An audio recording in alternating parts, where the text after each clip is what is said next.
నమస్కారం. ఒక మామూలు అదృశ్యం కేసు ఒక్కసారిగా రక్తం గడ్డకట్టించే సీరియల్ కిల్లర్ మిస్టరీగా ఎలా మారిందో ఈ మూడవ భాగం విశ్లేషణలో మనం చూడబోతున్నాం.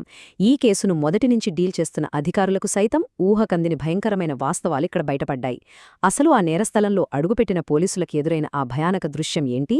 ఒక సాధారణ విచారణ ఇంతటి మారణహోమాన్ని ఎలా బయటపెట్టింది? నేరుగా విషయంలోకి వెళ్ళిపోదాం.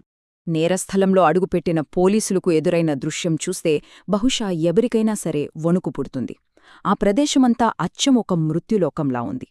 అక్కడున్న అనుమానితుడు ఎలాంటి భయంగానీ అణువంత పశ్చాత్తాపంగానీ లేకుండా అక్కడే పడియున్న 2 మనిషి పుర్రెలను తన చేతిలోకి తీసుకుని ఎంతో క్యాజువల్గా ఒక మాట అన్నాడు. వీరిద్దరినీ కలందర్రాజు చంపేశాడు. అంతేకాదు, పోలీసులు ఆ షాక్ నుంచి తేరుకోకముందే పక్కనే చెట్టుకు వేలాడుతున్న రంగులు వేసిన మరికొన్ని పుర్రెలను చూపించాడు. వారందరినీ కూడా ఆ కలందర్రాజే చంపేశాడని చెబుతూ ఇవన్నీ రాజుగారి ట్రోఫీలు అన్నన్నాడు. ఒక మనిషి ప్రాణాన్ని తీసి వారి తలలను విజయచిహ్నాలుగా దాచుకోవడం వింటేనే భయమేస్తోంది గదూ.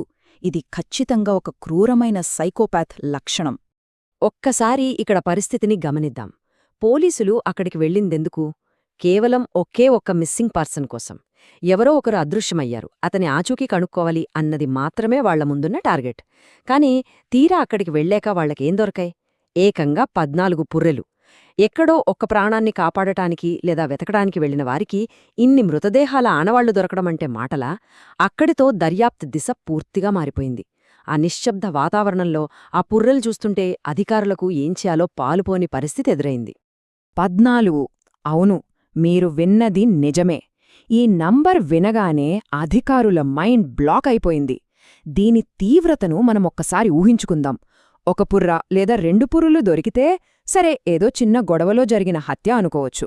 కాని ఏకంగా 14 మందిని బలి తీసుకోవడం అంటే తమ కళ్ల ముందున్నది ఒక మామూలు నేరస్తుడు కాదు, దొరికిపోతామన్న భయం ఏమాత్రం లేని ఒక అత్యంత క్రూరమైన సీరియల్ కిల్లర్ అని వాళ్లకు అర్థమైపోయింది.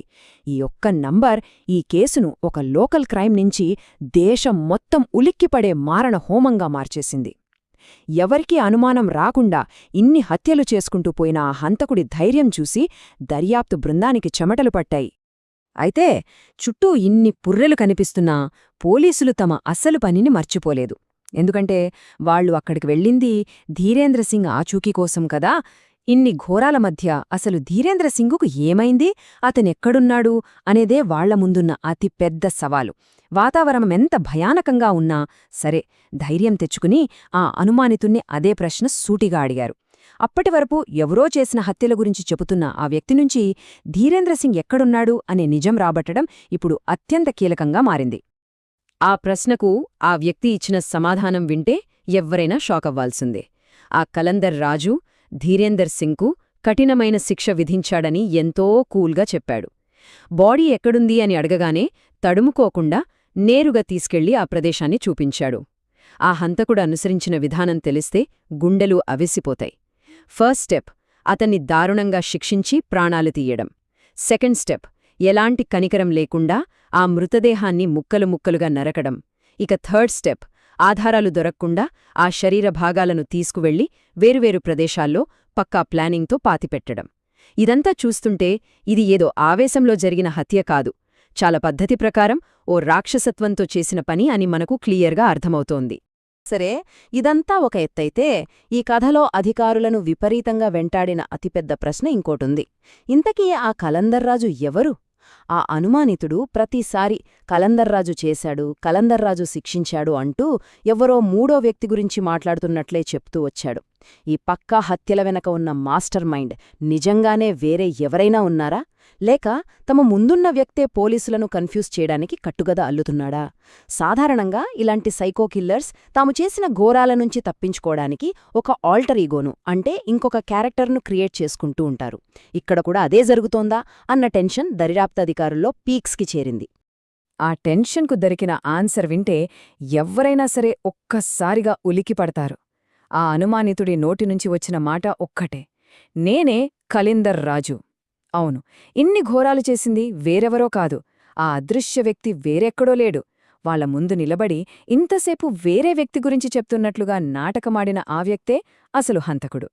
తను చేసిన నేరాల గురించి తానే మాట్లాడుతూ ఒక మూడవ వ్యక్తి కోణంలో వాటిని ఎంతో గర్వంగా చెప్పుకోవడమనేది అత్యంత భయంకరమైన నేర మనస్తత్వానికి అద్దం పడుతోంది. తనను తాను ఒక పవర్ఫుల్ వ్యక్తిగా, శిక్షించే దేవుడుగా ఫీలయ్యే ఈ వికృత మనస్తత్వం పోలీసులనే కాదు, ఈ కథ వింటున్న మనల్ని కూడా విస్మయానికి గురిచేస్తోంది కదూ.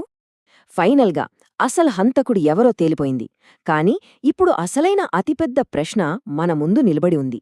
14 మందిని ఎవరికీ తెలియకుండా చంపి పాతేసిన ఈ సైకోపాట్ సీరియల్ కిల్లర్ ఖచ్చితంగా ధీరేందర్ సింగ్ను మాత్రమే ఎందుకు టార్గెట్ చేశాడు? అతనిపై అంత దారుణమైన పగరెందుకు పెంచుకున్నాడు?